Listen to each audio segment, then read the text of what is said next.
Europe. Europe everywhere speaks of European continental unity. Even though Europe has fought more fratricidal wars than any other continent or all the continents put together, Europe still speaks of European continental unity. Of course, Africa will unify before Europe, but that's not the point of discussion here this evening. The fact that Europe, with all the fratricidal wars she has fought, can speak of continental unity shows this evolutionary process. Africa, like any other society anywhere in the world, was involved in this same evolutionary process, going from family to tribe to clan to nation to continent. This evolutionary process was interrupted by European imperialism. It came in two forms: slavery and colonialism. First, they took over 300 million, the strongest, out of Africa, and then they divided Africa at the Berlin Conference. So you can see that Africa herself was moving on this evolutionary process. This evolutionary process, which would lead to continental unity, and Africa will still be the first continent unified, was interrupted by European capitalism. Since it was interrupted by European capitalism and evolutionary process, the only way that Africa can unite today is through a revolutionary process aiming at a socialist economy. If capitalism destroyed us, it doesn't make sense to use capitalism to continue with it. We must use the antithesis of capitalism, which of course is socialism. And certainly if the evolutionary process has been interrupted, the only way we can capture the time lost is through a revolutionary process.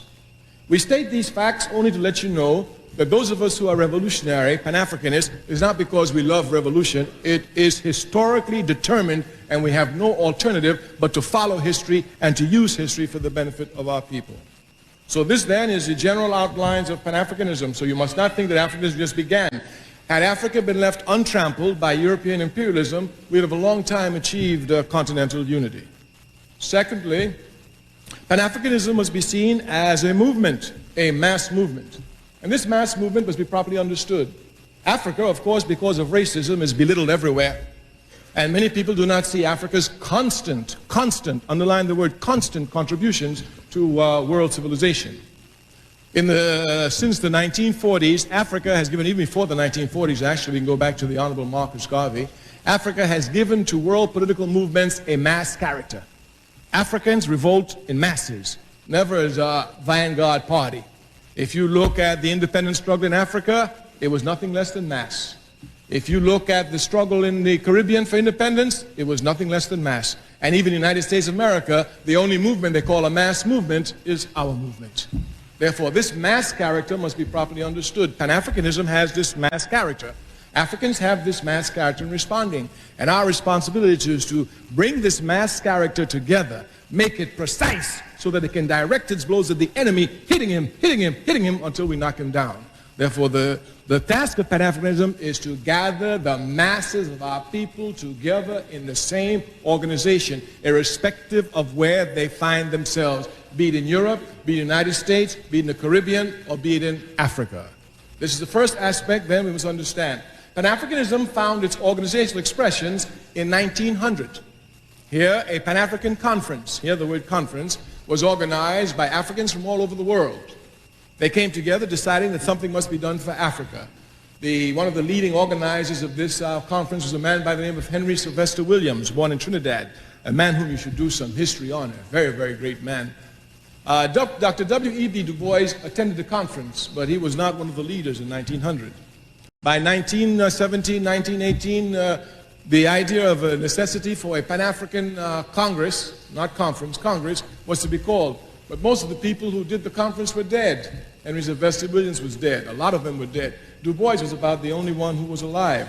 Du Bois recognized he had a historic responsibility to continue the work of Pan-Africanism, so he called the first Pan-African Congress. Make a clear distinction. The first one in 1900 was a conference. Du Bois, being intelligent, understanding that a conference is limited and a Congress has more elasticity and can go longer, called it a Pan-African Congress. From the 1990s up until 1945, we could say seriously, Dr. W.E.B. Du Bois just about single-handedly kept the flame of Pan-Africanism alive. One thing must also be underlined to you. Pan-Africanism was brought into being in its organized form by the Africans outside of Africa. This was done only because of the oppression of Africa. At that time, Africa was under total colonial domination. There could be no political meetings. As a matter of fact, if you had the paper of the Honorable Marcus Garvey, you could go to jail.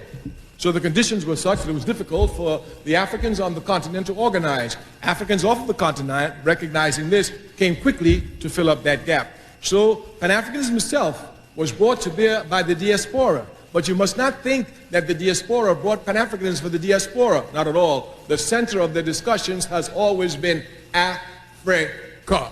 This must be properly understood. Some people try to shift it, take it somewhere else, but Africa has always been the focus.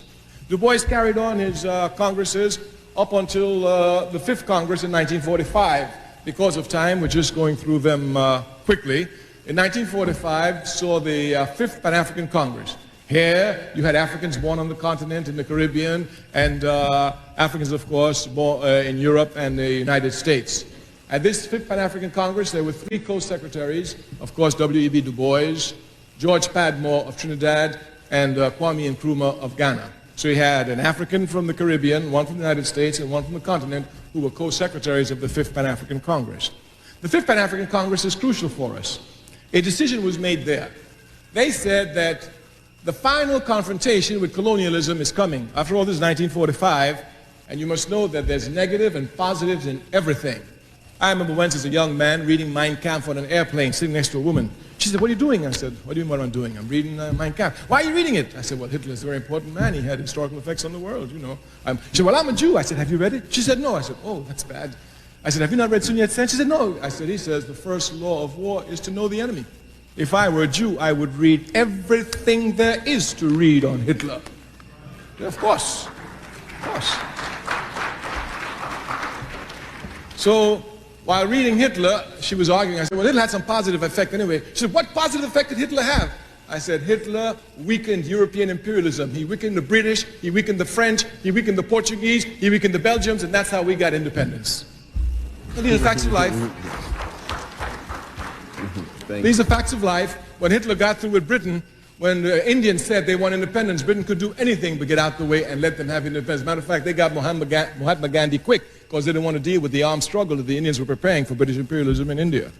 And by the time India was free, well, it was over. China came up. After China, of course, Africa throughout, etc., etc. And by 1960, in 15 short years of the declaration of the 5th Pan-African Congress in 1945, 2/3 of the African continent was independent. You must understand clearly the importance of this. Now, at the 5th Pan-African Congress, they said the only solution to the final confrontation is mass organization.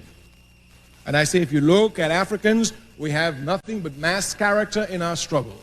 Of course, this mass character for the moment is spontaneous and must be transformed to something that is planned and permanent. But certainly the mass character is there. If you just look back to the Rodney King situation, those Africans who rebelled en masse. They had no planning. That's how backward they were. They didn't think about it. Just on the spot, they said, "Okay, it's too much. Let's go. Let's get them." And everybody said, "Okay, let's get them." And we rise up as mass and we get them. And then we sit down for 29 years. Of course. Of course. But the mass character is there, and we must understand this mass character. The 5th Pan-African Congress, most of Africa, of course, was colonized. Kwame Nkrumah came to change all this. By 1958, he threw the British out of Cape Coast and named it Ghana. And Nkrumah declared before the entire world that the independence of Ghana is meaningless unless it's linked with the entire continent of Africa and its unification and liberty. And Ghana, Nkrumah made Ghana the base for every movement that fought against colonialism. Mugabe, who's now the head of Zimbabwe, where was he trained? In Ghana. Go and ask all of them. Nkrumah set up freedom schools, teaching how to use arms to go and fight. It was Nkrumah who built the base and pushed Pan-Africanism. He understood that Africa was divided in 1865 at the Berlin Conference, and that we cannot accept divisions imposed upon us by our enemy. Africa is one, we must unify her. This has been the task. Of course, since Nkrumah, the movement picked up. The independence of Guinea came in the same 1958, later that year, and with Sekou Touré and Kwame Nkrumah, the movement really coalesced force. The Pan-African movement, of course, was not going to be left alone. Imperialism would seek to divide it. That's their job. Sekou Touré says, if the enemy is not doing anything against you, that's because you're not doing anything.